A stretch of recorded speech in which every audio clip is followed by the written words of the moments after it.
ദേവികുളം മണ്ഡലത്തിൽ കഴിഞ്ഞ 5 വർഷക്കാലം നടപ്പിലാക്കിയ വികസന പ്രവർത്തനങ്ങളെ മുൻനിർത്തിയാണ് വോട്ട് തേടുന്നതെന്ന് ഇടതുപക്ഷ സ്ഥാനാർത്ഥി അഡ്വക്കേറ്റ് എ രാജ കൈരളി ന്യൂസിനോട് പറഞ്ഞു.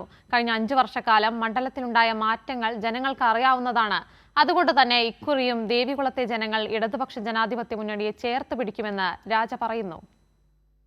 ദേവികുളം മണ്ഡലം ഇടതുപക്ഷ ജനാധിപത്യ മുന്നണി സ്ഥാനാർത്ഥി എ രാജയാണ് ഇപ്പോൾ നമ്മോടൊപ്പം ചേരുന്നത്.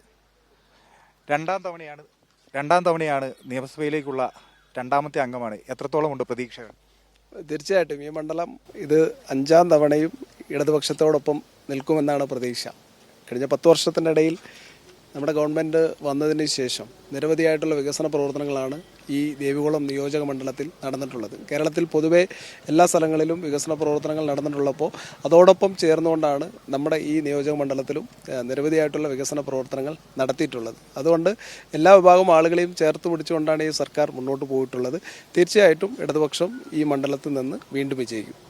ആദ്യഘട്ട പ്രചാരണ പ്രവർത്തനങ്ങൾ ഭംഗിയായി പുരോഗമിച്ചുകൊണ്ടിരിക്കുകയാണ്. എങ്ങനെയുണ്ട് ആളുകളുടെ ഒരു പ്രതികരണം? ആളുകളുടെ നല്ല പ്രതികരണമാണ്. കഴിഞ്ഞ വർഷവും ഇങ്ങനെ തന്നെയാണ്. കഴിഞ്ഞ തവണ നമ്മൾ മത്സരിക്കുമ്പോഴും ഇത്തവണയും കാണുന്ന സ്ഥലങ്ങളിലെല്ലാം വലിയ രീതിയിലുള്ള സ്വീകാര്യതയാണ് ആളുകൾക്കിടയിൽ നൽകി വരുന്നത്. അങ്ങനെ നൽകി വരാൻ കാരണം വലിയ രീതിയിൽ ഈ സർക്കാർ അവരെ ചേർത്ത് പിടിച്ചു എന്നുള്ളതിൻ്റെ ഒരു ഉദാഹരണമാണ് എല്ലാവരും ചേർത്ത് പിടിക്കുന്നത് കാണുന്നത്. അപ്പോൾ തീർച്ചയായിട്ടും ഈ മണ്ഡലം വൻഭൂരിപക്ഷത്തോടു കൂടി തന്നെ വിജയിക്കും. ഇത്തരത്തിൽ കഴിഞ്ഞ 5 വർഷക്കാലം മണ്ഡലത്തിൽ നടപ്പാക്കിയ വികസന പ്രവർത്തനങ്ങളെ മുൻനിർത്തിക്കൊണ്ടാണ് എ രാജ മണ്ഡലത്തിൽ വോട്ട് ചോദിക്കുന്നത്. ക്യാമറാമാൻ ദിലീപ് ഗോപിക്കൊപ്പം അഖിൽ TS, കൈരളി ന്യൂസ്.